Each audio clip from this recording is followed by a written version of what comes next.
Всенародный опрос, который инициировал президент Владимир Зеленский, будет проводить общественная организация, а профинансируют его меценаты. Об этом заявила Евгения Кравчук в эфире Громадского радио. Кравчук рассказала, что президент лично давал ориентиры и выбирал направление 5 вопросов всенародного опроса. По ее словам, проводить опрос будет общественная организация, а финансировать его будут меценаты средствами украинского происхождения. Давайте вместе сейчас послушаем Евгению Кравчук.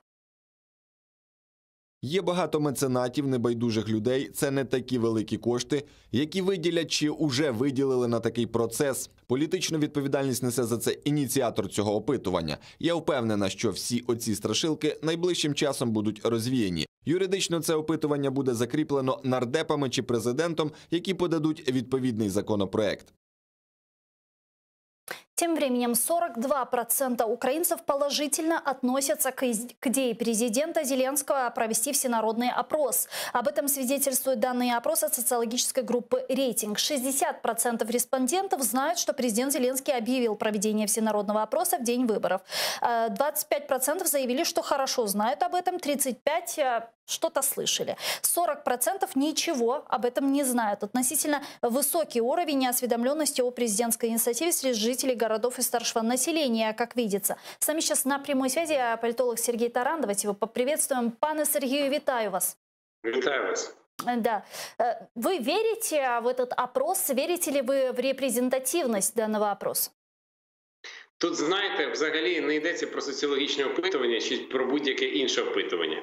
Ну, немає нічого поганого в тому, щоб спитати людей, що вони думають, але такі опитування готуються для того, щоб у суспільства був час обговорити питання, яке виноситься на обговорення, для того, щоб у суспільства була можливість висловити всі позиції і тоді прийти до якогось висновку.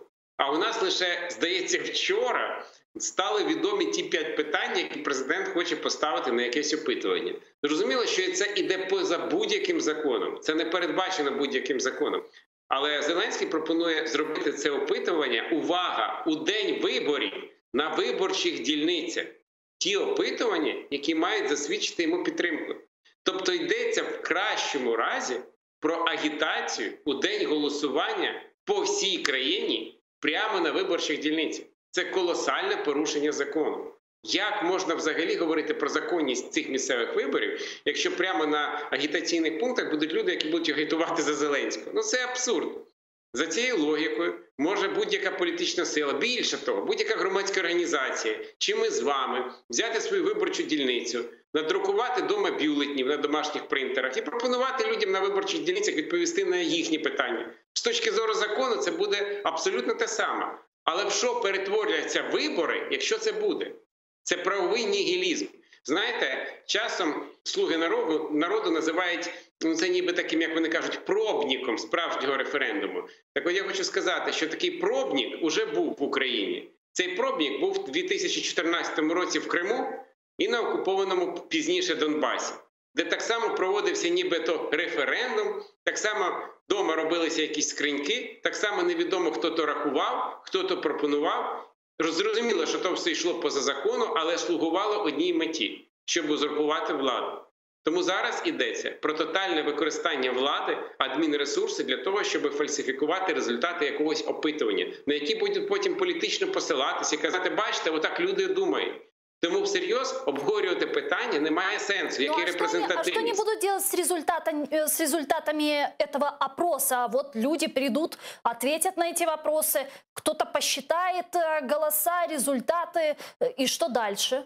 Где и как они будут использовать эти результаты? Бачите, я виносив ці питання, я отримав підтримку людей.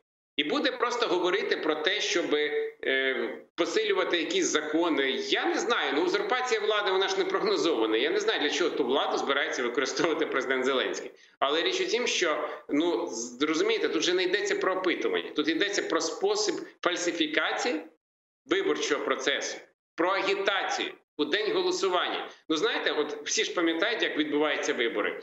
От за день до голосування оголошується день тиші, коли вся агітація знімається, коли забороняється згадувати ім'я партії і кандидатів, для того, щоб у день тиші був шанс у виборців подумати над своїм вибором. А тут йдеться, що після Дня тиші, прямо в день голосування, будуть пропонуватись питання, які мають засвідчити підтримку Зеленської геополітичної сили. Я вже не кажу про те, що невідомо звідки кошти, але, знаєте, це вже в деталі заходити теж складно. Але но Евгения Кравчук сказала, что меценаты выделят деньги, только открытым остается вопрос, какие такие меценаты. Ні, ну йдеться ж, дивіться, у нас фінансування політичних кампаній чітко регламентовано законом. Є виборчі фонди, які мають дуже строго витрачатись. У нас жодного папірця, жодної листівочки не може бути роздруковано без того, щоб це не використовувались кошти виборчого фонду. Інакше це колосальне порушення, правда ж? У нас не можна ставити ролики на телебачення так, щоб за них не було проплачено з виборчого фонду. За цим стежать. А тут пропонується зробити цілу агітаційну кампанію по всій Україні на виборчих дільницях, і за це невідомо, хто платить. Ну, слухайте, іронія в тому, що одне з питань торкається щось там пожиттєвого терміну за корупцію. І це при цьому це буде оплачувано невідомо якими меценатами, які будуть підтримувати політичну кампанію правлячої сили.